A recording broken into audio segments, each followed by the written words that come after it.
Did the Prophet Muhammad ﷺ mention any particular 6 days for a Muslim to fast in the month of Shawwal? Or can a Muslim randomly select those days at his own will?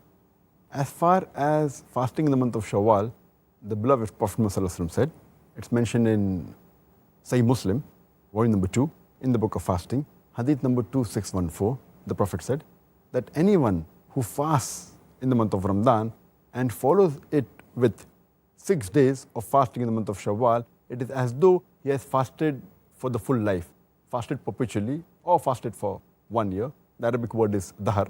It means perpetually or full life. One of its meanings is also for 1 full year. So if you fast in the month of Ramadan, the complete month, followed with 6 days in the month of Shawwal, it's as though you have fasted for the full year.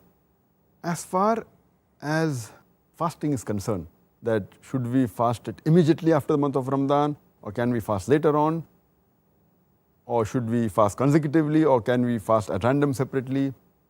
The views of the scholars differ as far as this is concerned, but according to the authentic ruling, to the best of my knowledge, since the hadith does not specify that you should fast immediately, you can fast any 6 days in the month of Shawwal after the month of Ramadan has ended, except for the hadith that you should hasten the good deeds.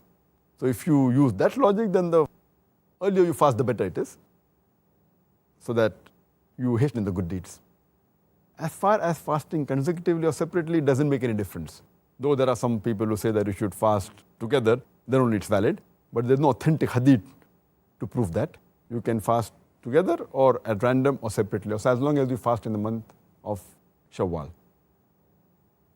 And the third point of difference among the scholars is that since it's a voluntary fast, you can even decide, you can get up in the morning, and if you want, you can make the niyyah that time also. Though some of the scholars say no, because it's an important voluntary fast, you should make the niyyah one night before.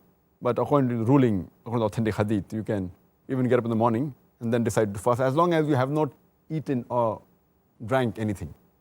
You have not violated the rules of fasting. These 3 points, fasting in the month of Shawwal does differ. But the authentic, I feel, is that you can fast any time of the month, either starting, ending, or late. You need not fast consecutively. You can fast consecutively also as well as separately. And you can make the niyyah even late as long as you don't break any rule of the fasting. Furthermore, it's not necessary that you have to fast every year. If you fast, it's good, alhamdulillah. But you can fast 1 year, next day you don't fast, also no sin. And suppose you don't fast and only 2 days of Shawwal are left. That does not mean you cannot fast. If you fast for 2 days, you'll get the sawab for 2 days. So the main hadith says that you should fast for 6 days in the month of Shawwal. After keeping Ramadan, it will seem as though you have fasted for the full year. Dr. Zakir, just further to the issue of fasting the 6 days in Shawwal, did the Prophet Muhammad ﷺ select number 6 days for any particular? Why wasn't it, for instance, 5 or 7 or 8 or 9?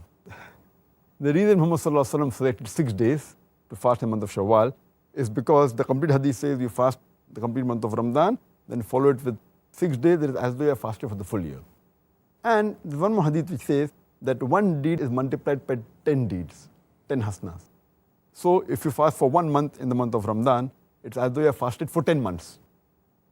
And then you follow it up with 6 days, 6 days multiplied by 10, it becomes 60 days, that's 2 months. So 10 plus 2 months become 12 months. So that's the logic. He said 6 days, so that if you multiply the full month of Ramadan plus 6 days, it's equivalent to 1 full year.